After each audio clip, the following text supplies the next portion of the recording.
Good afternoon, everyone. Great, it's so good to see you all. I need to do a bit of housekeeping to start.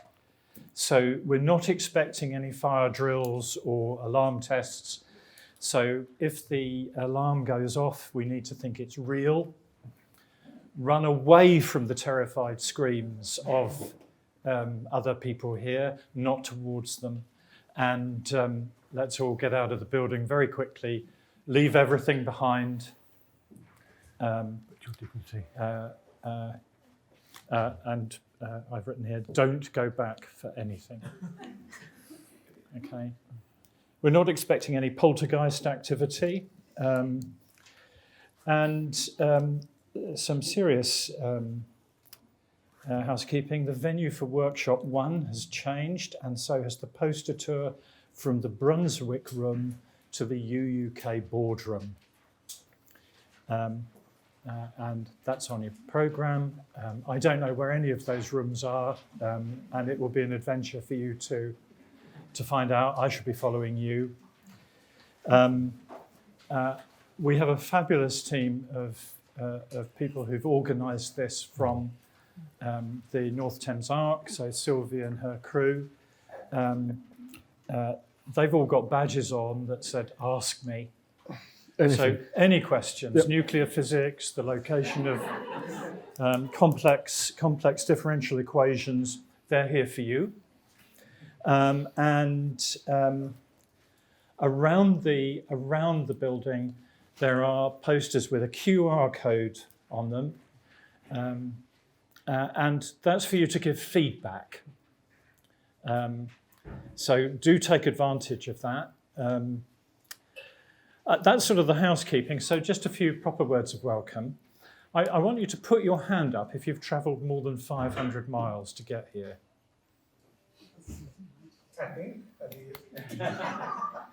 That's good. That's very hard work. So thank you for doing all of that work.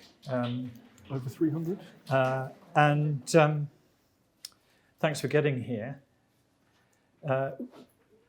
We do hope you enjoy what's coming. It's for you to enjoy. This isn't a grim rehearsal of facts or a didactic whatever. But there are two really important rules here. The first is everybody's voice matters. And there are no naive questions. Novices are welcome at this meeting. That's really important. So please don't be afraid to speak up and to put us on the spot. There are lots of people here you can put on the spot with complicated and difficult questions. So do take advantage of that. We have some fabulous speakers and workshop facilitators, but I just need to add that I'm not one of them. I wonder, has anybody travelled here on West Coast Main Line? Anybody travelled? Oh, you've travelled here on West Coast Main Line. So what I would say about that is if you've signed up for a workshop when I'm speaking and travelled here on the West Coast Main Line, I think you could usefully say that you've been punished enough. And finally, we have fabulous attendees. You're all fabulous, we're all interested enough in qualitative methods to give it 2 days of our precious time. Probably, if you're here, you're not too frightened of theory. I don't want to push that too far because I'm very frightened of theory. So I want you to start by giving yourself a round of applause. But before you do that, I'm going to kind of acknowledge that you should feel free to make whooping and hooting noises while you clap. Now I know that some of us are from the south of England, and we're not very good at hooting and whooping while we're giving ourselves a round of applause. And so for these purposes, we have Dr. Corey Bradley, who's here from the Show Me State of Missouri. And he will assist you in whooping and hooting. And he will lead the way. So now we can move on to having our round of applause. So,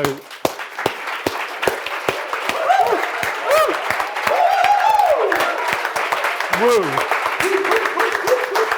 whoop, whoop, whoop. We've got a great plenary session from Professor Tracy Finch and Professor Tim Rapley from the University of Northumbria. They do fabulous work. I mean, like really fabulous work. Empirical studies with actual data. They're going to be talking about thinking with qualitative research, because this whole meeting is about how we think. It's not about how we do something. It's about how we think. So it's wonderful to see you both. Respect you. And take it away, Tim and Tracy. That will be me first. Yeah, so you have 2 for the price of 1, which is a bargain as far as I'm concerned. So yeah, we will be doing a swap over halfway through, so don't be afraid if someone else appears in front of the screen. Okay. Right. We need to know what just Whoa. Okay. Right. We just skim past these ones. To here. Okay. So, well, it's such a pleasure to be here doing this today, and especially with my friend and colleague Tim. And you know, I think we're a good team, but do tell us after. Now, is this rolling on by itself? That wouldn't be great. Let's see. You've got a doofer thing if you want it. Yeah, okay. All right. So yeah, as Carl said, this is about thinking with qualitative research in implementation science. And before we even got to this point, maybe not surprisingly, we did a lot of thinking, a lot of talking, and some more thinking, some more talking. And this is a big topic. It was a big topic for us because it forced us to stand back a bit and think about, well, what do we really want to say that might be useful? So we thought, let's draw on what we've been doing. Let's tell a bit of our story and provide some sort of ideas and suggestions along the way. So others might have approached this very differently, but let's see how we go. So we thought we would like to think through qualitative methods and implementation science in terms of how qualitative work leads to theory, how it leads to developing instruments, and then really take a bit of a closer look, which Tim will come in for, about how we really do qualitative work in implementation science.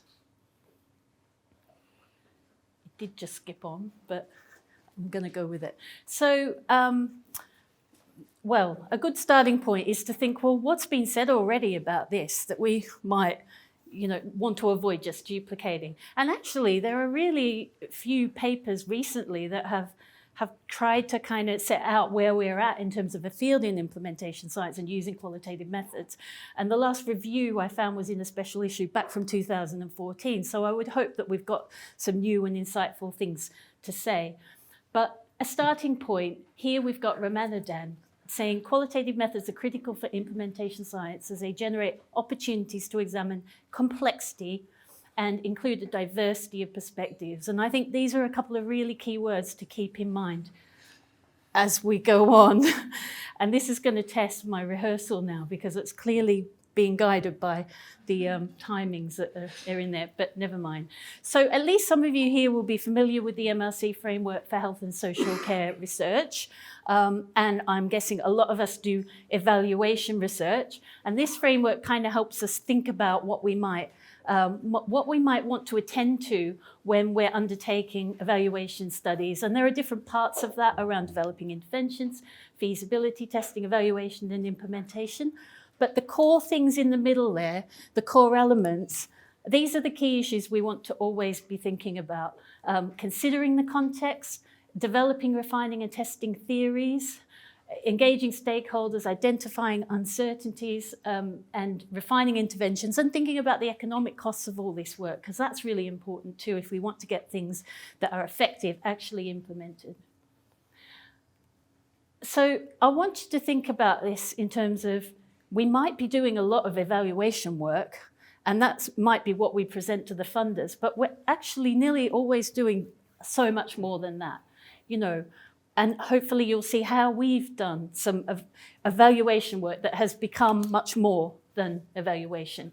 So we want to focus on how we might use these kinds of studies to develop understandings and explanations, getting into the details to develop tools and resources, and applying multiple qualitative approaches and implementation science thinking in collaborative and innovative ways. And the thing I want to say is implementation thinking, it might be implementation science, but it might be much more experience-based. So don't be put off by the implementation science label. Right, okay. You're gonna have to bear with me with this because I don't know how to stop it. But I want to try and convince you that if you bring these things together, you can actually have a really good time with it.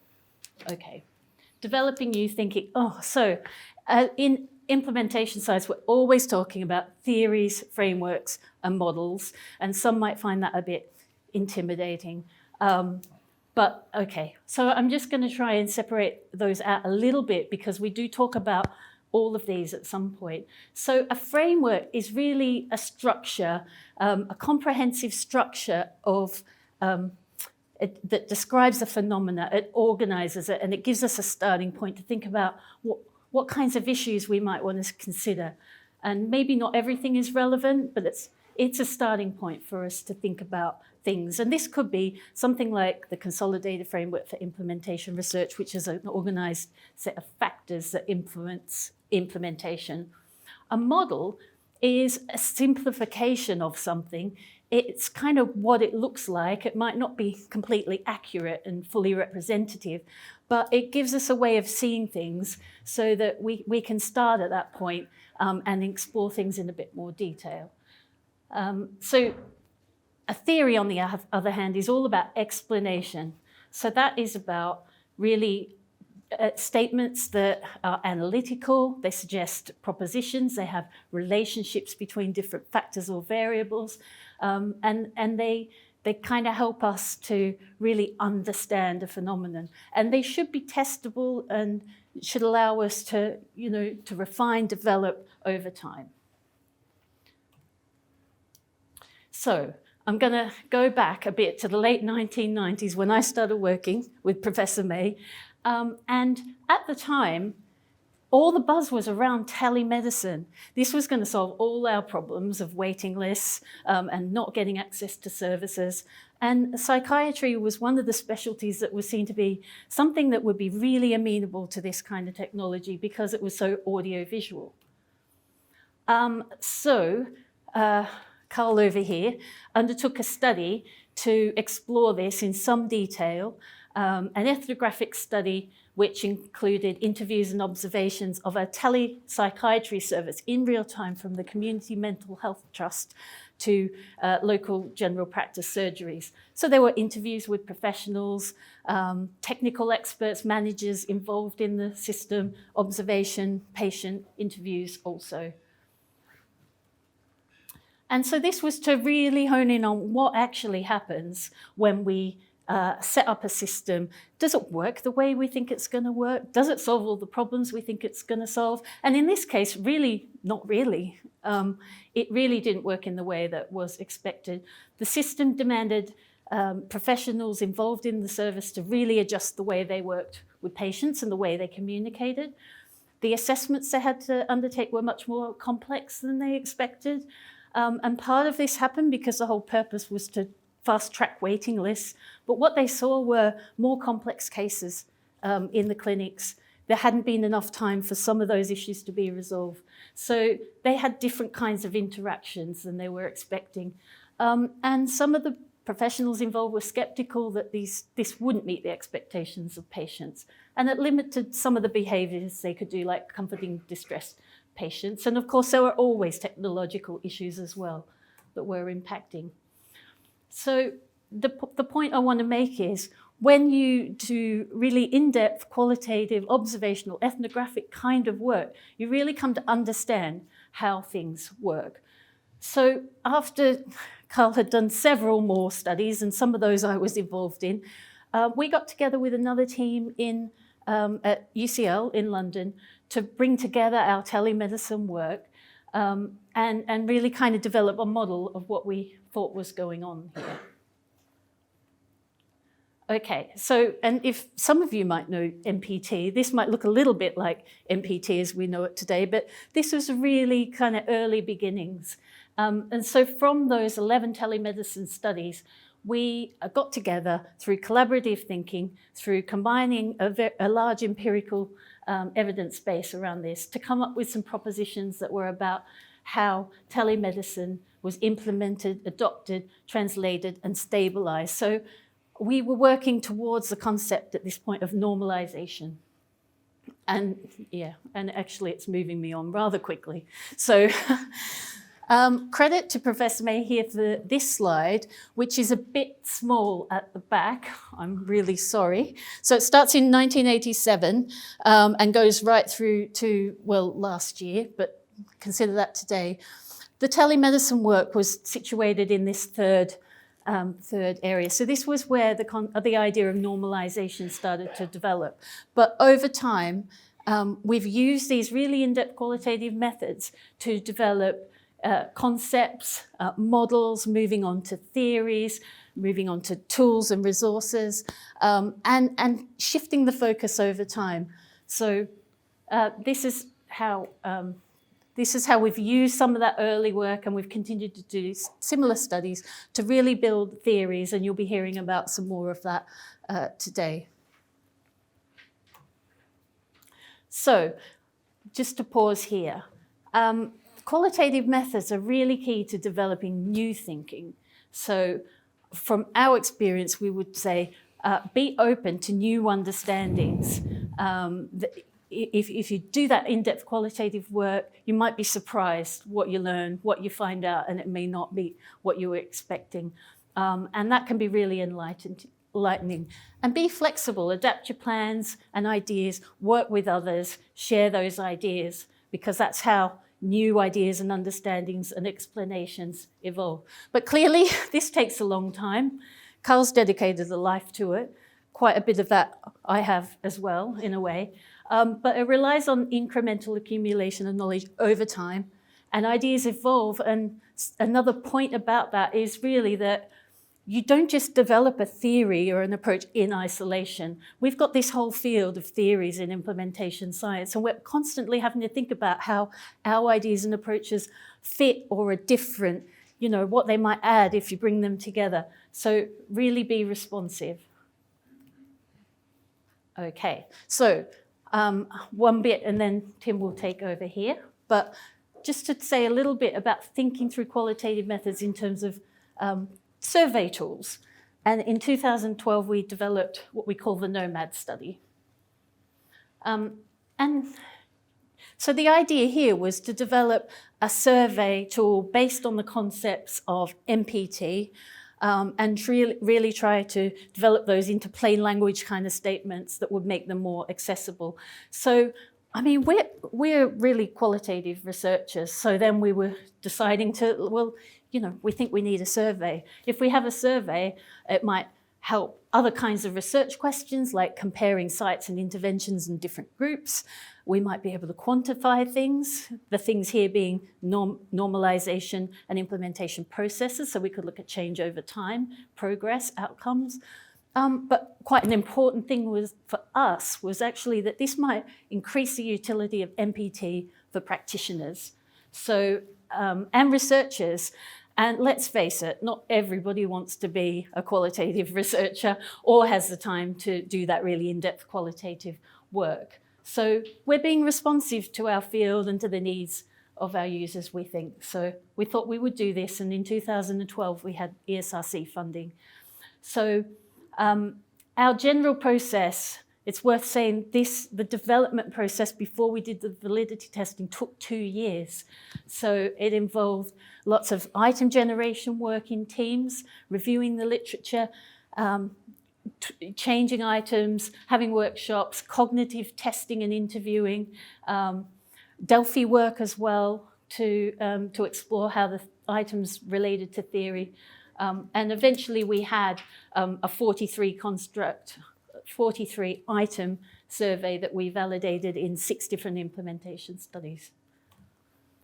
Okay, and again, it's a bit small, but so where do you start? You really start by unpacking kind of what the theory actually means and how we translate that into words and meanings that might make sense to people. And this is the kind of conversations that we have in a room where we go right down into the detail of the items and what they mean. And we didn't always agree with each other. Sometimes we had different ideas. Here the problem was the word legitimate, and that's part of one of the constructs of our theory. So we really had to think through what we were meaning by some of these words and test them out. But that's all good to sit in a room and do that as a project team.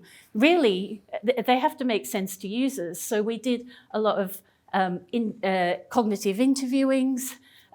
So that's basically a think aloud technique so that you're really understanding how people are responding in the moment that they read those items.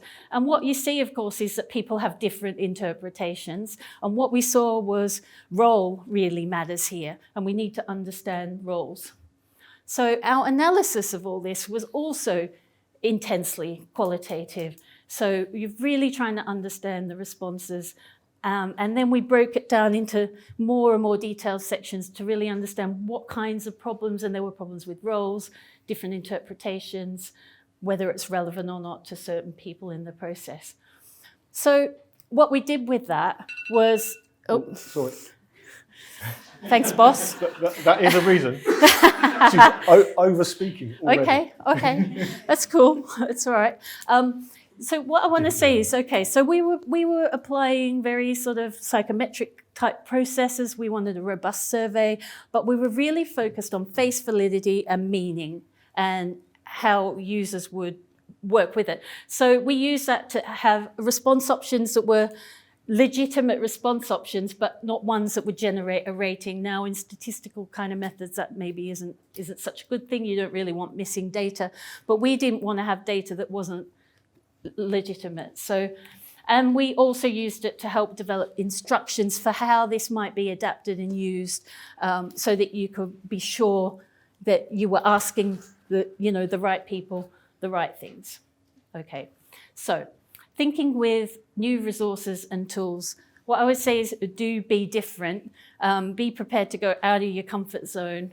For us, that was survey work. And we actually made up quite a lot of the methodologies as we went along as a team with, bringing different expertise to that process. And we feel we developed something really useful and really robust. But it wasn't what we would normally do. So this kind of work is deeply collaborative. It uses multiple methods and different combinations of methods. But it really has to stay attentive to users. And we had to do this balance of staying true to the theory, but also staying true to the interpretations of those that we hope to use the survey. So yes, okay. So that's me, and I'm going to hand swiftly over to Tim, and now the slide thing moving on might be a bit, We'll see. All right, thank you very much, Tracy. So, as I did warn you, I'm going to wander around. I must apologise.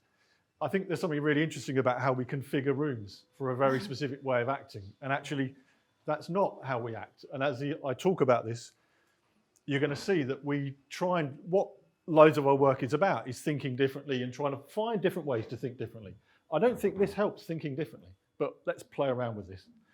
So, okay, so what I'm going to do is think about, so my moral of the story is just thinking to give you a little kind of case study in some detail, not the detail I'd really like, because that would take a couple of days, to show us some of our thinking in action. What does that look like in action? And to give you a kind of brief little moment in that. Good. Okay, so many, many moons ago, and that means pre-COVID, we were asked to build this tool, this mysterious thing that actually, and we did, in a breakneck speed, and it was kind of a weird journey, but that's a very separate story.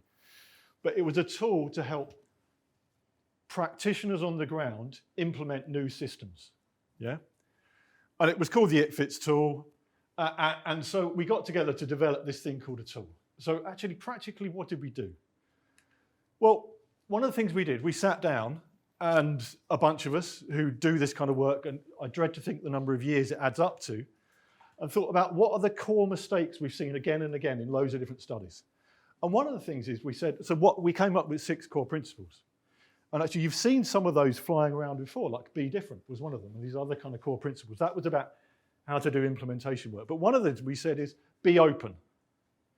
Listen to and value your stakeholders, because so many studies don't. They go, oh, it's just them being annoying. It's not that they really don't like it, or it's not useful, or they're the right people. Oh, for the trial reasons, we need to do it that way. No, what's going on with the stakeholders?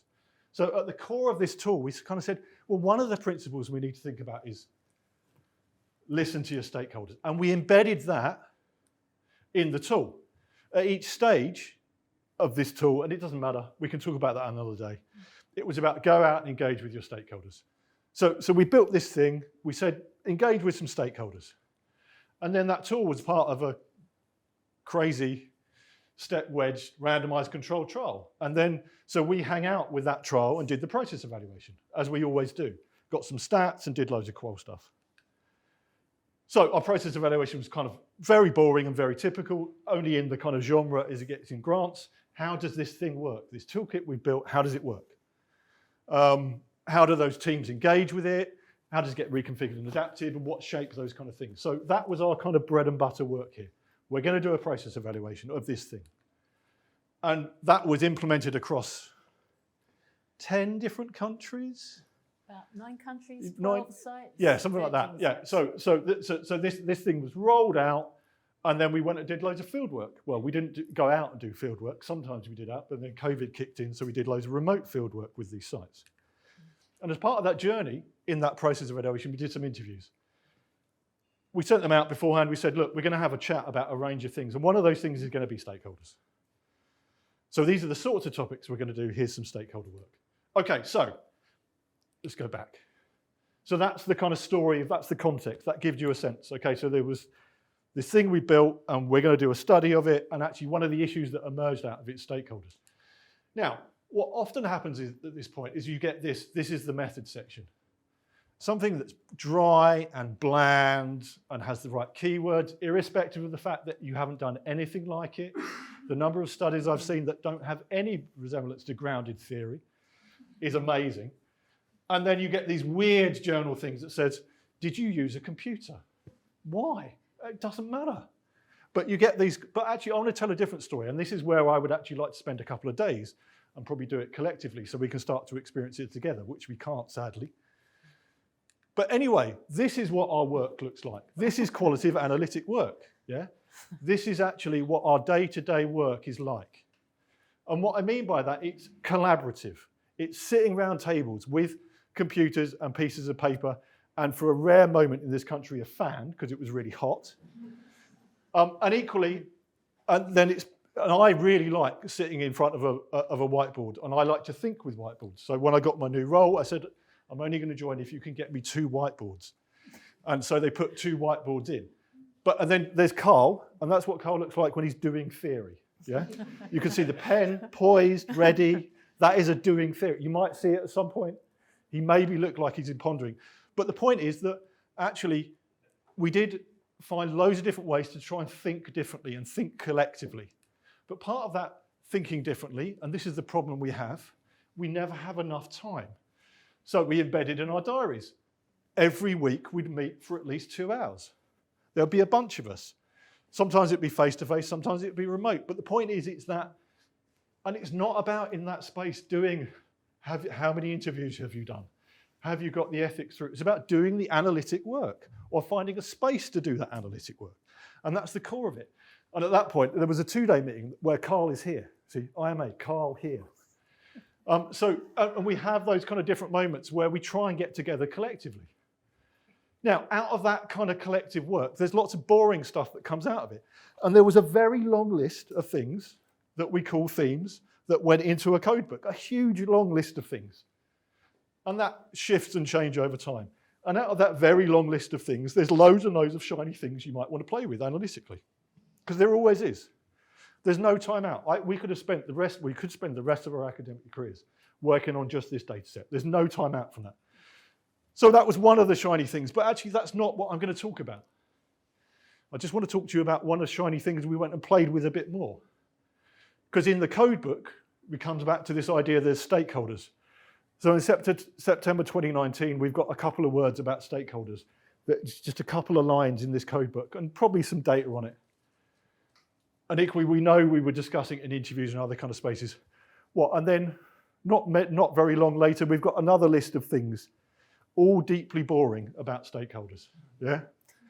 And then we come back about 3 or 4 months later and it's just a bucket code again.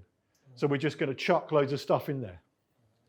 But one of the things that happened is that for whatever reason, Seb and I, who's not here today, were just interested in, let's play around with the ideas of stakeholders. And we did a kind of brief escape attempt. I think it's because you were away. I can't remember why. Anyway, so again, it was me and him a bit more, kind of as a small SAS team of 2, coming together to think about this thing in a bit more detail. Yeah. And again, that involved lots and lots of whiteboard work. And what's not up there is me and Seb walking the streets. Because I used to smoke at the time, and we used to have an idea, think about it, and then we just go for an hour wander, just chatting, changing the way you think. Because actually, we know we change the way we think when we have someone standing next to us rather than face to face. We know we change the think if we're looking at a board rather than collectively together, to reframe those kind of things. So we spent hours and hours walking around streets, just playing around with ideas and words. Equally, lots of diagrams and maps, whatever works for you, whatever it is. And then lots and lots of memos, analytic memos, and building the story over time and time and time again. So it's focusing with it, playing with it, refining. Now, out of this comes something that someone somewhere may want to publish up someday, the iSTEM model. Now, this is just our start to play around with this, but it's what we saw as a sensitizing tool. And what it emerged from was the field work. It was practically what we saw going on the ground. It was what they were practically doing. So I'm trained as an ethnomethodologist, so I'm interested in what do people do for their everyday work. And so it's built out of those kind of ideas. And there's various things about the iSTEM around what the work is. We don't need to worry about it. I'm not here to tell you the story of this. I'm telling you the story of how we thought about this thing. So there's some stuff that happened. There's some objectives, there's some outcomes, those kind of things. So if you think about the engagement outcomes, the range of goals that are achieved. And what was nice and what was unsurprising was there was a kind of range of, we could strip it down to kind of 6 core activities that were kind of core outcomes for them, for why they did stakeholder work and what they got from it. And unsurprisingly, given we'd asked them to do this, which is a rare thing when you build a tool, someone actually follows you, they did this to verify some of the ideas. We said, come up with an idea, go out to your stakeholders, see what they think about it, and verify it. But they did. They did quite a lot of that. And sometimes they radically adapted those kind of ideas. But the other thing is there was lots of strategic work about who they wouldn't engage with, because they know if they did engage with them, they wouldn't get access to the types of resources they needed, or some policy actors would stop them engaging in certain ways. And it was much about who they did and didn't engage with, and what kind of resources and expertise they could gain from doing that stakeholder work. It's not information, actually, it's pragmatic things. But anyway, I'm wittering on about that. That's not the story of today. And actually, well, that thing emerged from and will engage with an existing market of ideas, which Tracy has talked about. And it's really interesting that implementation science has had bugger all to say about PPI and stakeholders for a long time. Really, it's really interesting. I think there's another conversation about why. But yeah, so there are an existing market of ideas, and this thing will go out there. It's heavily related to other stuff, but it's deeply embedded in an empirical thing. And we'll see if it sinks or swims. But it doesn't kind of matter in some senses because it's the start of a journey. And this is Seb, who's not here today. And in his biog, he turns around and says, currently he's leading research to further advance methods and tools to support comprehensive approaches to stakeholder engagement. And I know, because I'm his line manager, but that he's doing this stuff. But equally, I know because I'm working with him on some other projects where we're playing around with other ideas. Does this model work? And where does this model take us? And how can we change it into much more for the co-design work we're doing at the moment and how we're doing that kind of stuff? And we're taking it into other grants we're playing around with it, those kind of things. So it's about more playing, more refining over time with just this little tiny idea from these many shiny things. Okay, so what's the moral of that story? Sometimes you need to be focused. Sometimes you need to find some space and some time to step out and play, and don't do everything at once. One of the things we do is we try and run around too much and do everything all at the same time. And therefore we put out, and I am as guilty as this as anyone else, deeply bland papers with deeply bland stories. Yeah? But sometimes we do deeply bland papers with deeply bland stories for people's jobs, and that's fine, or for people's CVs. But sometimes we need to make escape attempts for our own sanity, yeah? And equally for the good of the phenomena we're engaging with. But the point is that involves you trying to make sense of the phenomena in some detail and think differently about it. But that takes time. It's deeply collaborative. It is iterative, and it's ideally playful, and sometimes it can be fun. It is fun. And sometimes it could be hot, and those kind of things. So, okay, if we think about, okay, how we think with, what was our moral of the story today? Okay, it doesn't matter which study we're talking about, if it's MPT, if it was the NOMAD work, if it was iSTEM, they're all multi-method ones. That's the way we seem to, I think we work in reflection. It's always doing multi-method qual work. And then there might be some quant thrown in. And we do it for a whole range of reasons. But actually, at the core of it, I think we always do, or try and do, serial interviews. I don't understand why we do one-shot interviews in this world. If we're interested in process and implementation processes and change, why speak to someone at time point 1 and not at time point 2? It's about doing those kind of things and doing that, be it in groups or not, but actually trying to get a long-term vision around those kind of things. Lots and lots of workshops, lots and lots of co-design workshops. Qual synthesis, which we haven't talked about today. Less documents than I'd be happy with. And equally, there's some studies that are going on that are using more documents. But documentary life is core to any organisation, any work practices. And yet we don't spend enough time thinking about them, thinking with them. And that's true of all qual research, not just IS, as well as other kind of things. And actually, near as damn it, we always do some kind of observation. It might be face-to-face, or it might be distant. But we try and do that kind of work about how can we engage with it. And there's less kind of straight video or audio recording in the studies we've done. And I think, yeah, that's a different conversation. But what's interesting is that our bread and butter work is what we get funded for is to do process evaluations of new shiny things, or things that have already got evidence, and how do you implement those new shiny things. So we either do process evaluations or qualitative studies of those things, yeah? But off the back of that, we can do loads of work. We can do built-in interventions, which we haven't really talked about today. Built-in measurement instruments, built-in tools, which we haven't talked about today. Built-in models and frameworks and theories. You can do this stuff alongside that kind of work, or as an outcome of that kind of work. Okay, so the moral of the story that Tracy and I, and actually Carl and others, because I learnt my apprenticeship from him, it's about try and work collaboratively. Try and slow down the pace of work to give yourself a bit of time to play and explore. And actually from those moments, if you can find them, if those brief escape attempts, you can actually try and rethink some of the taken for granted stuff you have out there to generate some new line of thought. At times you just need to produce something because a funder's happy or someone needs a job. Yeah, that's fine. But every now and again, we can play those games. So thinking about the morals, thinking about the core principles, it's that be open, be flexible, be different. And every now and again, be focused. Okay? So some money was generously given to us to do some of these studies from the ESRC and the EU.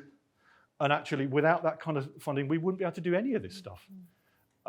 But equally, we did it on top of the kind of mundane work of that kind of stuff, as well as alongside to a certain extent. I mean, with the NOMAD, that was funded to build the survey. But yeah. Okay, yes, so thank you very much. That's about where we're at. We've got to move over here.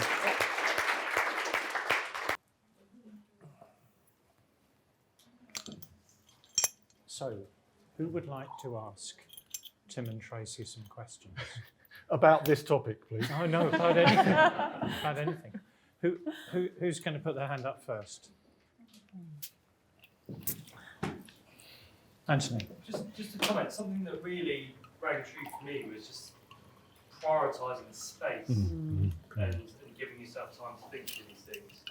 I was really fortunate to have protected time during my PhD. Yeah. And now I'm out of that. I just, well, my brain is just full, and I don't have that space. And I really notice my ability to think through these things is completely limited. So it's really, it's great to hear that from yourself. I don't think anyone's really said that before. Yeah, I mean, in an event like this or yeah. anything like that. It's really, really important. I would go and do another PhD in a breath tomorrow for exactly that reason, because you never get as much time to play with a shiny thing on your own, in your own terms, ever again. And I think, I mean, here's a big plug. There's the European Implementation Conference, and my plenary I'm going to give this year is going to be on slow implementation, because I think there's something really important about time, space, and thinking around kind of things. But one of the ways that I still do it, and we still do it now, the EU fund has stopped. We still have The diary thing. the That diary still thing's happens still there, but only an every hour week. at the moment. Yeah. But it's about finding those ways to enable different conversations rather than admin or other things, because we don't take the priorities. We only get that space when it apparently is funded. We can't. We've got to find other ways to carve that out and do that. And yeah, our diaries are nasty, but Crazy. we do it to ourselves in some senses.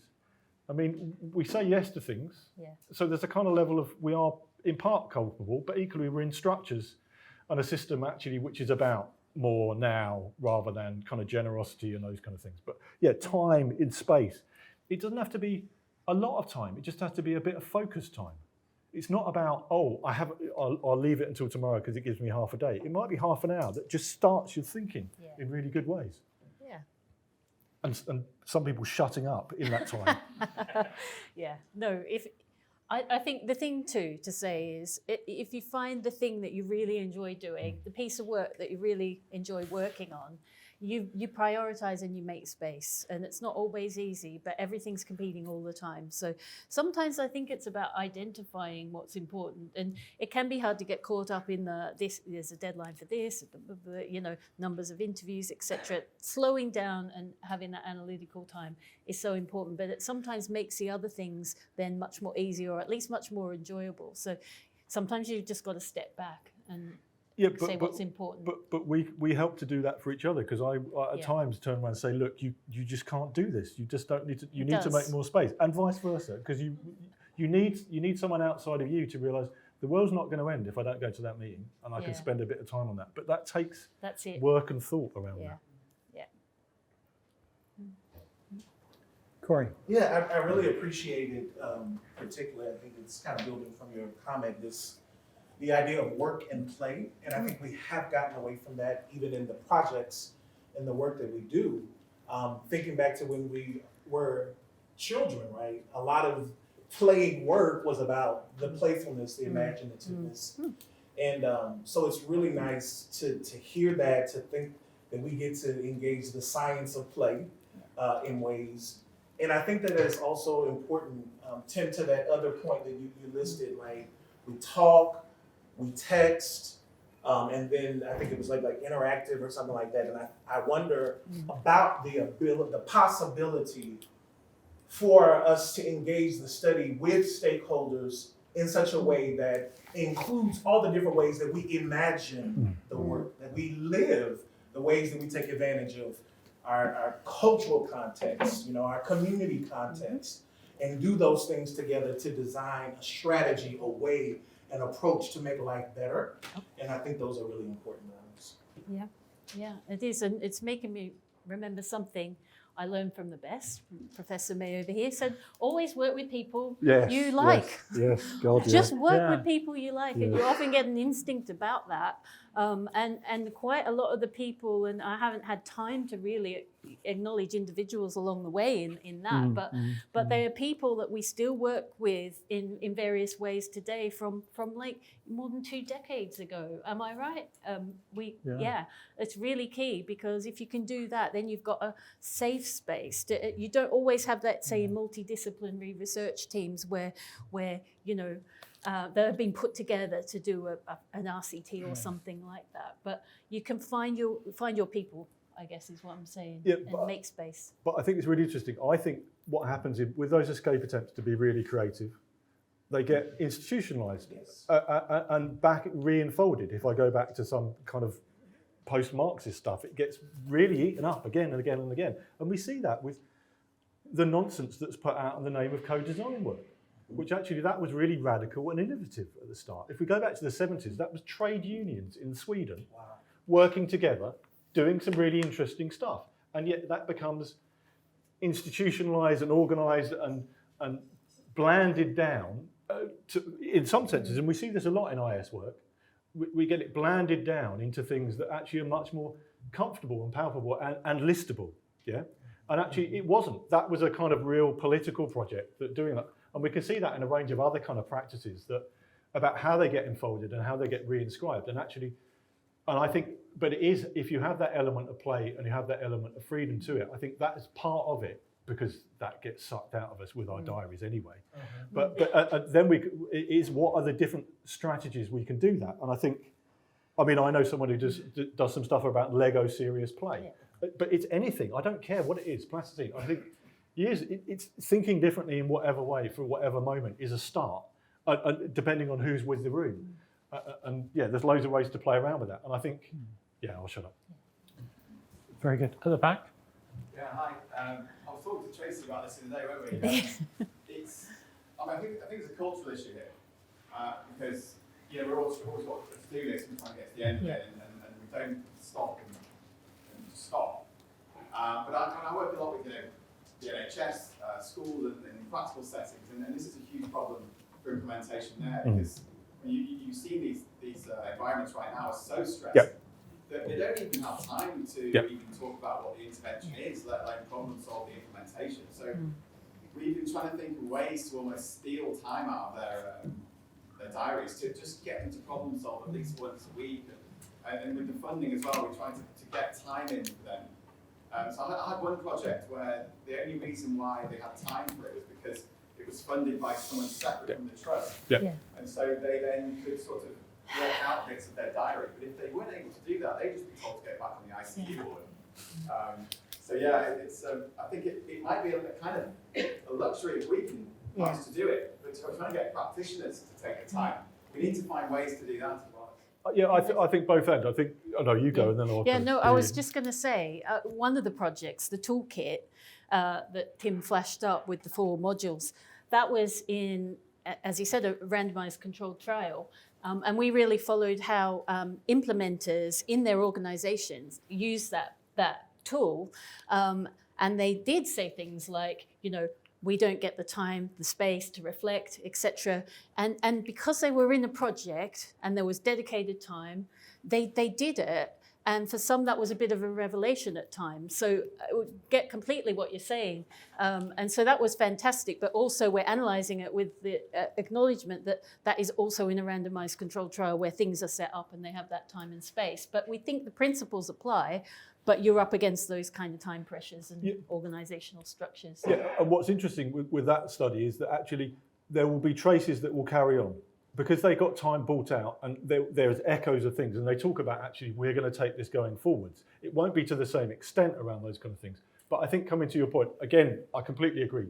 I did something recently in paediatric ICU, and it was like we got lots of people together at times because of without any funding actually, because of sheer engagement with this phenomena. Yeah, it will slowly drip away, but some of those elements will still stick. And I'm as interested in which bits stick, because actually that might help others rather than the whole thing. But there's something really interesting about, oh no, it's gone. Okay, right. Let's Elvin. Great to hear this discussion. I had kind of 2 thoughts to, I think in the business world there's this kind of adage, you need organizational slack to innovate, right? And I think both in implementation work and in the science of generating knowledge around implementation, I think that holds true. One of the things, the tension that you brought up about sort of doing something creative versus doing something, you got to do stuff to get by, is this explore, exploit heuristic, right? So in some fields, people talk about the need to both do generative, creative conceptualization work as well as take knowledge that you have and put products out.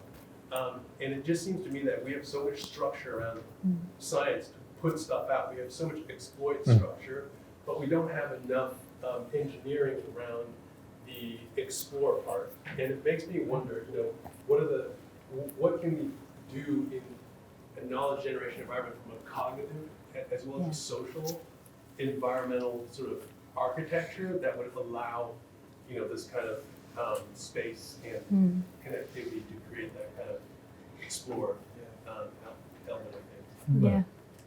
Thank you. Can I add something to that? A lot of the time with these kinds of problems, we come back to normalization process theory because what we see when we do this work, sometimes you've got to go through that process of showing the value and getting those involved to see the value. And if they can see the value, then they can go, okay, yes, this tool or whatever, it's giving me something back for the time that I'm putting in. So it makes sense to me. So I'm going to engage with it. And yes, I can solve the problems around what we call the collective action. And yes, we can see it's having an impact with reflexive monitoring stuff. And so sometimes it's that kind of thing of getting those things in place and you know, time's short and people need to see that the time they give to, whether it's to implement something new or not, is going to have that value. So sometimes that can be a helpful way to think about it as well, I think.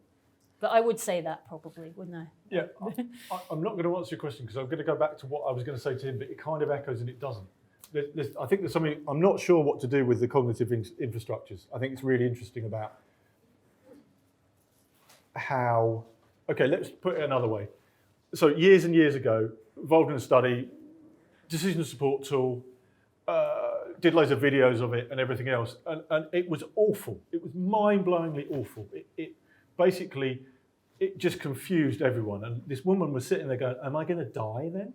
It was a standard gamble. It was a choice experiment. And it was like, so I can either have warfarin or die. And it was like, this was meant to help her decision making. Yeah. But what was really interesting is that one of the GPs as part of the trial who was using it said, I don't care what the evidence says. This is really useful for my work. And he was going to use it in different ways than we had thought of. Play with it in different ways and explore with it in different ways. But what it reminds me of, to coming back to your point, people always say we haven't got enough time, we haven't got enough skills, and we haven't got enough evidence. Yeah, when they're not interested, they don't care about the evidence, and they will find the skills and they will find the time if they're interested, if they bought into it. Yeah, if they can see the value for them. So it comes back to those cognitive infrastructures that we've as much about, and if Seb was in the room, he'd be talking about habits and routines, but it's equally about how do we do that interest work, that very initial thing that exploring is a good thing or other kind of things. Yeah, this is a longer conversation for, yeah. Answers on a postcard, please. Okay, Ravina? Thank you for all the discussion. I've just been wondering, there is so much, for example, in the NHS that we do out of habit. Yep. It's been going on for longer. And sometimes they don't work for us very well, but we keep doing it because we do it out of habit. And I was wondering how your methods sit with de-implementation. I think it's really funny. Let's talk about an implementation habit actually that we saw breaking. Yeah, when we were building the toolkit, we had a paper-based version of this toolkit, and it said, what's the core issues? What's your goals? And we were working with NHS teams, sometimes in Ireland, sometimes in the UK. And they would come up with these wonderful things that they want to change. These were kind of people implementation minded. We want to do all these wonderful things and we're going to do everything. And we're like, no, you need to be focused. You need to be focused. And then they'd kind of do the next thing about, okay, so here's the strategies. We can do this, and this, yeah? Because we know in loads of places, we chuck loads of things at them. And then the third thing was design it. Design your intervention. Do what it looks like on a piece of paper. And we did that via Tidier. And what was interesting is, that as soon as they started to have very specific details to add in what practically they're going to do, who's going to be in the room, for how long, the road things, it breached their expectations. And they went back and go, we can't do these big things. We need to do something modest. Yeah. And so it's only in the doing that it started to make sense. And I think it's only in the doing you need to. We're talking about implementation practitioners here. Well, not implementation, the clinicians who were trying to create some change. But I think you're right. I think there are ways to do that. But it's about I think many of the tools and resources, but you often don't do it by telling someone is not going to help. They need to work it out for themselves. And I'm an ethnomethodologist. That's kind of the core of this stuff. If you look at a maths problem, you understand a maths problem by proving it, not by telling someone what it is when you prove it yourself. And it's about how to get people in situations to see that this is problematic and engaging it in different ways. And unsurprisingly, what happened with hand washing? We couldn't get any bugger to do any hand washing.